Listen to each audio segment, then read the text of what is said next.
Okay, today we're going to talk about solving proportions. First of all, let's talk about what is a proportion.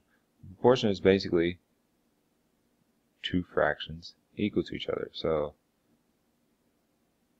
let's say I had 2/4 and I asked you to tell me how many eighths is that.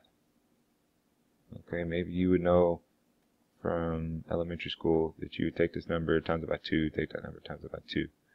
And so you get 4 on the top, and that's how you get 8 on the bottom. Okay, so 2/4 is the same as 4/8. These are just equivalent fractions. So in a proportion, you're going to see it something like this. 2/4 equals some amount of eighths. Okay, and I'm going to teach you various methods to solve these. Okay, so you can solve this using the multiplication property, which is just do multiply on one side, you multiply the same thing on the other side. So when you have 7/8 equal m over 12, it's not a nice easy conversion there. Nothing times 8 will give you 12. Well, not a whole number times 8 will give you 12. You could do some other ways to try to figure that out, but in this case, using the multiplication property, you want m to be by itself. It's being divided by 12, so we times by 12 on one side, times by 12 on the other side. That would cancel out the 12s here, and all you'd be left with is m. Okay, you remember doing this when we solved one-step equations. So now you got 7 times 12 over 8. You can make 12 a fraction to make it a little bit simpler for you, but you multiply two fractions straight across. 7 times 12 is 84, I believe, and 1 times 8 is 8. Divide these numbers, and you'll get your answer. Okay, 84 divided by 8 equals 10.5. There you go, 10.5. Okay, now you can always check your answer, put it back in the original equation. 7 over 8 equals 10.5 over 12. And see if these end up giving you the same decimal. Both of these should give you the same decimal. I think it's 0.875. You put it in the calculator. 7 divided by 8, 0.875. 10.5 divided by 12, 0.875. Okay, so they're both going to be 0.875. Oops. Meaning that you did something right. Alright, moving on to the next one. What is the solution to the proportion? Once again, solve using the multiplication property. Ask yourself, x is being divided by 7, so how do I undo that? Well, I'm going to times by 7 on this side, times by 7 on that side. You can make it a fraction because just multiplying fractions is probably a little bit easier. This 7 will cancel out that 7. You'll get x equals 28 over 5. Okay, please make sure you understand this. You try to predict what I'm going to do before I do it. Don't just copy down the notes. Okay, so 28 divided by 5. 28 divided by 5 equals 5.6. The answer is 5.6. And once again, you can check your answer. I highly encourage you to get in the habit of checking just to make sure you did it right. So to check your answer, replace the x with 5.6. Sorry about that. Over 7 equals 4.5 over, 4 over 5. Punch this in the calculator. 5.6 divided by 5.6 divided by 7, you get 0.8. 4 divided by 5, you get 0.8. So you did something right. Okay? Next one. So there's another way we could solve these things. You can use something called the cross product. Okay, the cross product is just multiplying these two things in the red, the top of this fraction by the bottom of that fraction, and that'll be equal to the top of this fraction by the bottom of that fraction. Okay, and that's where they get this thing, AD equals BC. So 3 times 12, for example, is going to equal 9 times 4. 3 times 12 is 36. 9 times 4 is also 36. Okay, so they're equal. We're going to do that in this next problem. What is the solution to the proportion? So you got 4 over 3, it equals 8 over x. Cross multiply. I'm not a big fan of cross multiply. I'll tell you why in a second. But it does work, so I will teach it. 8 times 3. Or 3 times 8. So multiply in one direction, you got 4x. In the other direction, you got 8 times 3, which is 24. Okay, so 4x equals 24. Divide by 4. You got x equals 6. Okay, You can always plug it in, check and see if it works.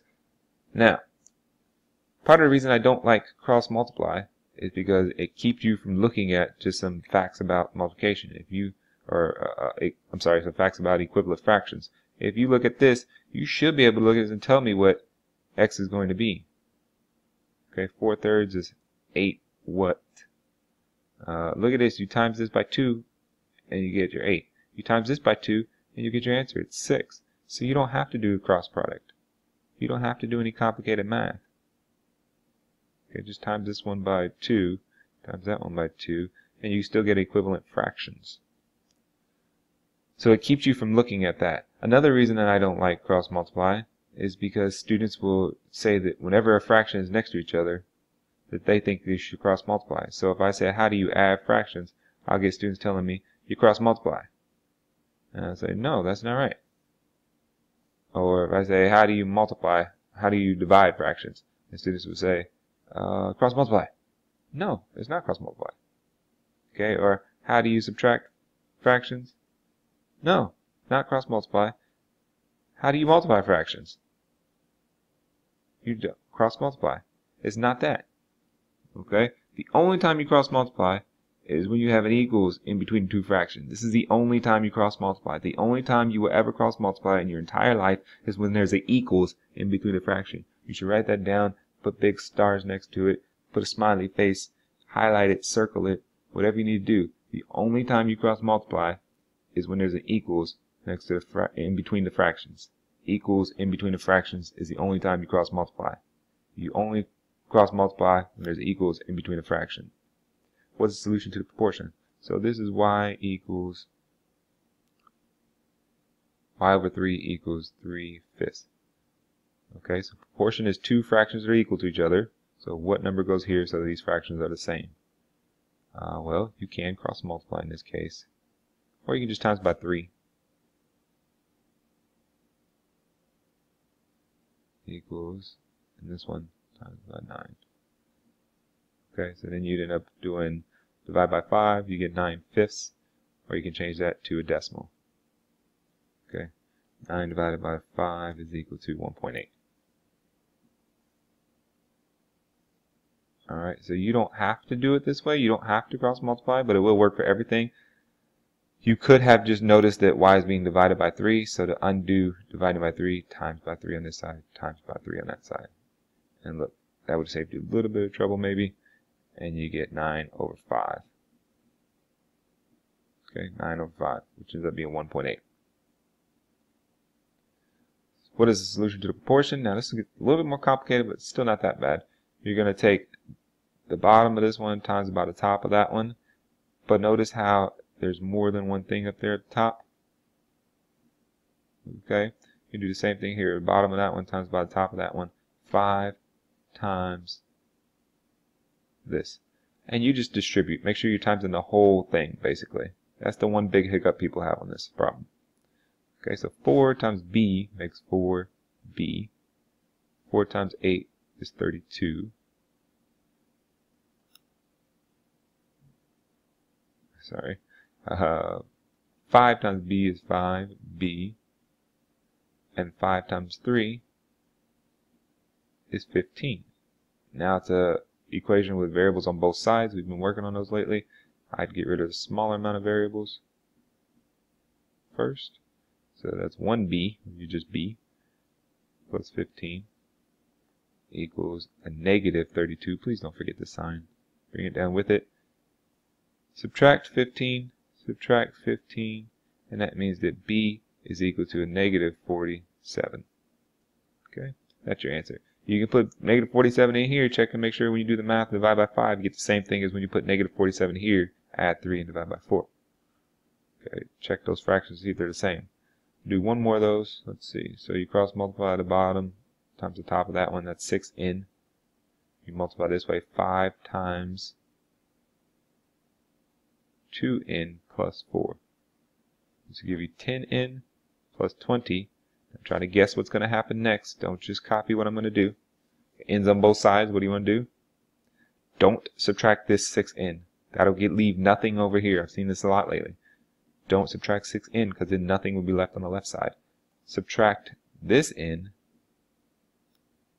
Now you got variables on one side, negative 4n, and that equals constants, which are just regular numbers, on the other side. Divide by your negative 4, and that means n is equal to negative 5. Okay, plug it in, check to see if it works. Portable media player has 2 gigabytes of storage, 2 gigs of storage, and can hold about 500 songs. So now we're talking about how you do word problems. Just set up your units the same in both fractions. A similar but larger media player has 80 gigs of storage. About how many songs can this one hold? So this is a proportion. 2 fractions are equal to each other. Just make sure your units are the same. Okay? Gigs over songs, and then you cross multiply, because there's a equals in between them. 2x equals 5 times 80. Okay, so 2x would equal 400. Divide by x, and you should get x equals 200. X is the number of songs, so 200 songs can be held by the larger media player. Or you could have done a shorter version. This thing times by 40 will give you 80. This thing times by 40 will give you the answer. Okay? Times by 40, you get 200. I like the shorter version, but you got to know your multiplication facts. And that's it. Thanks for watching the video.